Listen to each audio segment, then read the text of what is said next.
1:15 p.m. This is the Sri Lankan Broadcasting Corporation. Here is the news edited by Ramesh Piris and read by J. Yogaraj. First, the headlines. The island-wide quarantine curfew is extended further. The vaccination drive commences today for 20 to 30 years age group at district level. New COVID-19 cases push the daily tally to rise. The Education Ministry says the 2021 advanced level and grade 5 exam applications deadline is further extended. The UK decides to maintain the ban on the LTTE.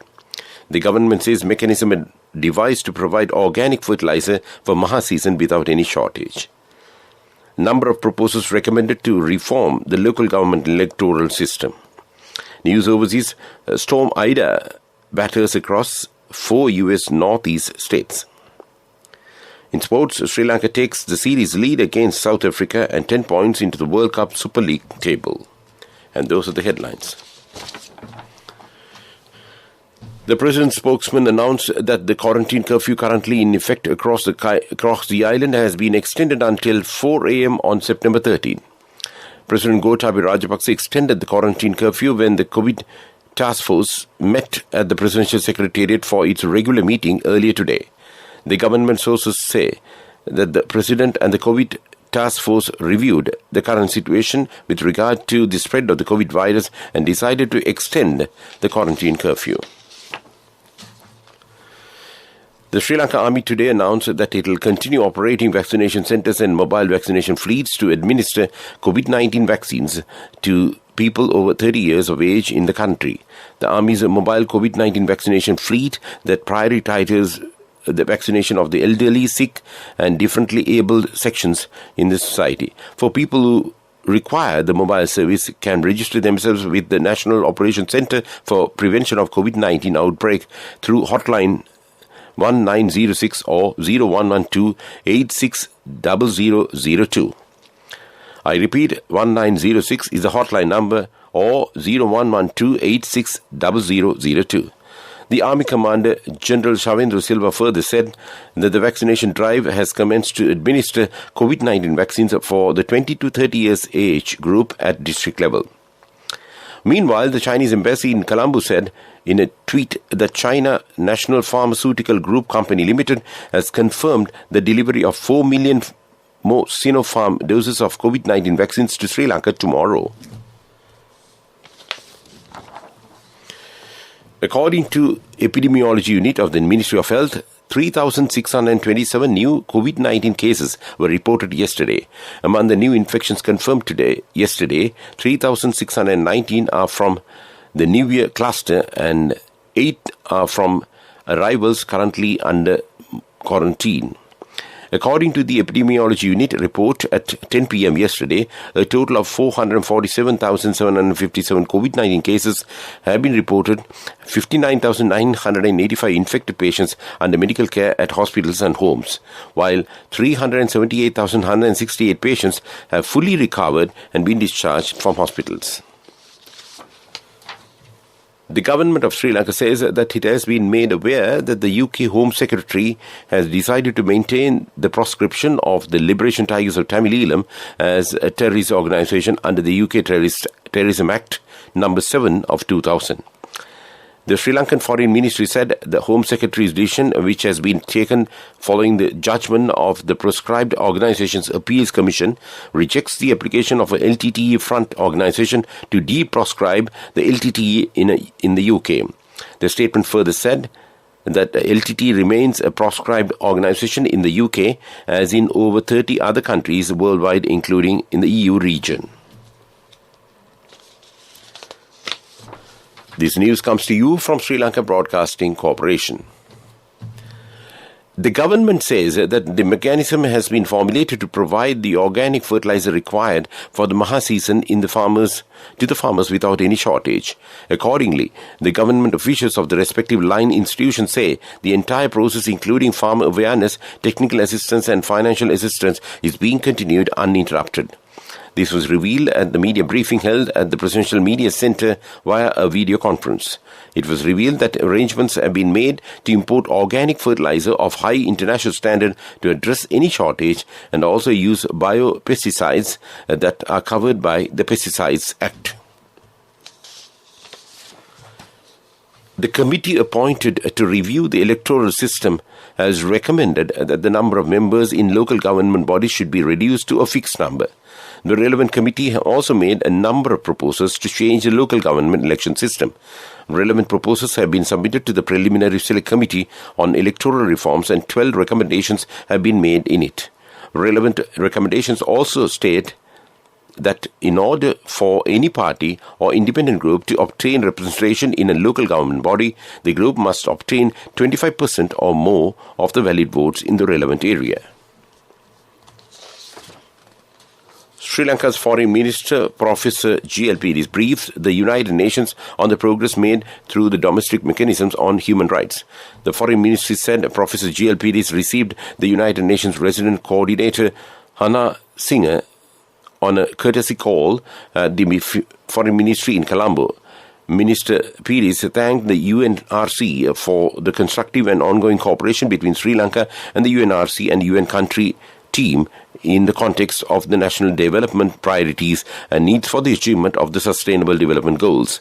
The UNRC briefed the minister about the preparation process underway between Sri Lanka and the United Nations under the Sustainable Development Cooperation Framework 2023 to 2027, which embodies the priorities for Sri Lanka in cooperation with the UN for the next 5 years. A new national policy on environmentally sensitive areas in Sri Lanka was launched, spearheaded by Ministry of Environment, with the development and formulation of the policy supported by the United Nations Development Programme in Sri Lanka with the funding from the Global Environment Facility to introduce the new ESA policy and highlight the way forward for Sri Lanka. A virtual media briefing was held in collaboration with the Ministry of Environment and Ministry of Mass Media as a part of its ongoing high-level sustainable development discussion series organized by the Media Center for National Development. And that's local news. A mother knows the pain of each member of the family. Siddhalepa, the trusted relief for aches and pains. An effective therapy for relief from cold, sneezing, flu, headaches, swelling due to toothaches, rheumatic, discomforts, and muscular aches and pains. Siddhalepa, the Vedha Mahatmya in every home. The main news story is brought to you by Siddhalepa Vedha Mahatmya. Taking into consideration the prevailing situation in the country, the Education Ministry has decided to extend the call for applications for the 2021 GCE Advanced Level and the Grade 5 Scholarship Examinations to September 15th. The Ministry said that all applications will be called only for the online-based system. To apply online, applicants are requested to visit the Examinations Department's official website www.doenets.lk or the department's official mobile app DOE. The government school students should apply for the above examination using the usernames and passwords already given to the principals of the relevant schools. And that came to you in main news. The main news story was brought to you by Siddhalepa Vedha Mahatmya. Brush your teeth twice a day for healthy teeth and gums. Supiriviki and Kakulu, your trusted brands in oral care for many years. Supiriviki Ayurvedic toothpaste for adults. Kakulu Ayurvedic toothpaste for kids. 9 Ayurvedic ingredients of Supiriviki will protect your teeth and strengthen your gums. Supiriviki and Kakulu, products from Siddhalepa. And now in Watch Live. State Minister Dr. Sudarshini Fernandopulle today advised people to wear 2 face masks if possible as the coronavirus is spreading fast.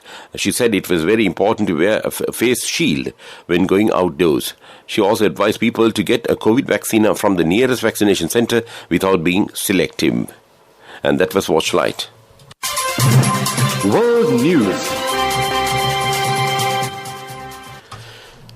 Storm Ida batters across 4 U.S. northeast states. New Zealand PM says supermarket stabbing was a terrorist attack. ABBA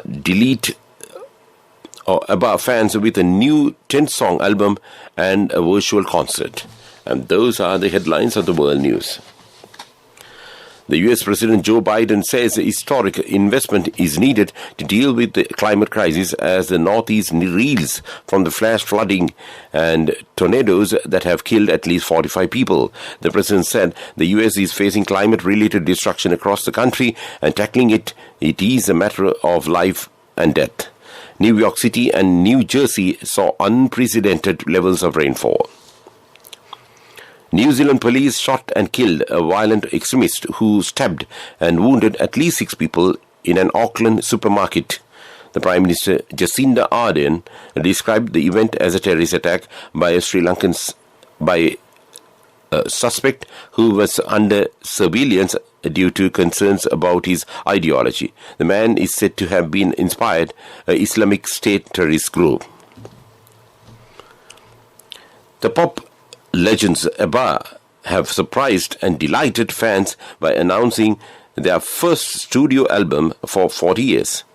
ABBA Voyage will be released in November before a revolutionary set of concerts where virtual concerts will play hits like Mamma Mia and Waterloo. The quartet, who split up in 1982, said they ended up back in the recording studio while working on the stage show. And that was World News.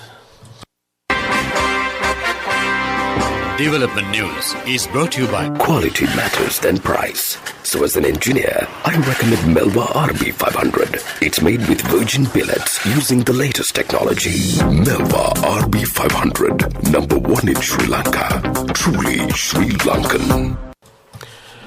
Minister of Agriculture Mahindananda Algamage says that every agrarian service centre island-wide should produce 100 metric tons of organic fertilizer. The minister said each agrarian service centre will be provided with 1 million rupees to produce the targeted amount of organic fertilizer. The minister also instructed the agrarian officers to pay the initial payment of 7,500 rupees to the farmers who are currently registered for the production of organic fertilizer before the 15th of this month. And that was Development News. Development News was brought to you by Quality matters than price. So as an engineer, I recommend Melva RB500. It's made with virgin pellets using the latest technology. Melva RB500, #1 in Sri Lanka. Truly Sri Lankan. In sports, cricket, Sri Lanka scored 90 runs off the last 10 overs of their innings and defended 90 in the last 10 overs of South Africa to take the series lead and 10 points into the World Cup Super League table. History was on the host side, with no team ever successfully chasing a total over 300 in a day-night game on the island. South Africa on 210 for 3 after 40 overs were well placed to see the game through, but Sri Lanka's attack held its nerve. And that was sports news. Contributory deposit of 1,000 rupees from NSB when your child enters grade 1. Open a Hapan Children's Service account for your kid today. Higher interest. Conditions apply. Business News. Sponsored by National Savings Bank, the safest place for your money.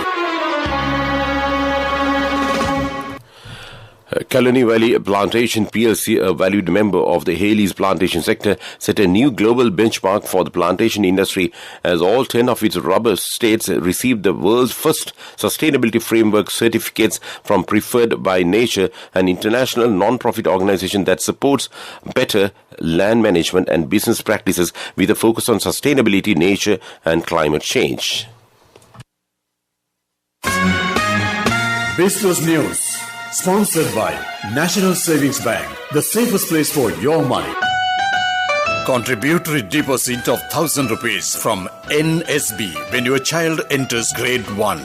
Open a Hapan Children's Service account for your kid today. Higher interest. Conditions apply. In economic news, Sri Lanka's main stock index hit a fresh all-time high on Thursday with a 1.92% gain on a strong turnover as some investors use available margin credit. Brokers said investors were coming strongly into the market with the beginning of a new month has given them some leverage to borrow through margin credit, which should be settled by the month end. And that was economic news. Weather report. The Met Department says cloudy skies in most parts of the island. Showers or thundershowers will occur at times in western, Sabarkamo, central, southern and northwestern provinces. Fairly heavy showers above 75 millimeters can be expected at some places. Showers or thundershowers will occur at several places in the northern, eastern and Uva provinces, especially in the evening. The Met Department requests the general public to take adequate precautions to minimize damages caused by temporary localized strong winds and lightning during the thundershowers. Before we wind up these news broadcasts, let's look at the main points once again. The island-wide quarantine curfew is extended further. The vaccination drive commences today for 20 to 30 years age group at district level. New COVID-19 cases push the daily tally to rise. The Education Ministry says the 2021 advanced level and grade 5 exam application deadline is further extended. The UK decides to maintain the ban on the LTTE. The government says mechanism devised to provide organic fertilizer for Maha season without any shortage. Number of proposals recommended to reform the local government electoral system. And with that, we conclude this afternoon news broadcast of Sri Lanka Broadcasting Corporation.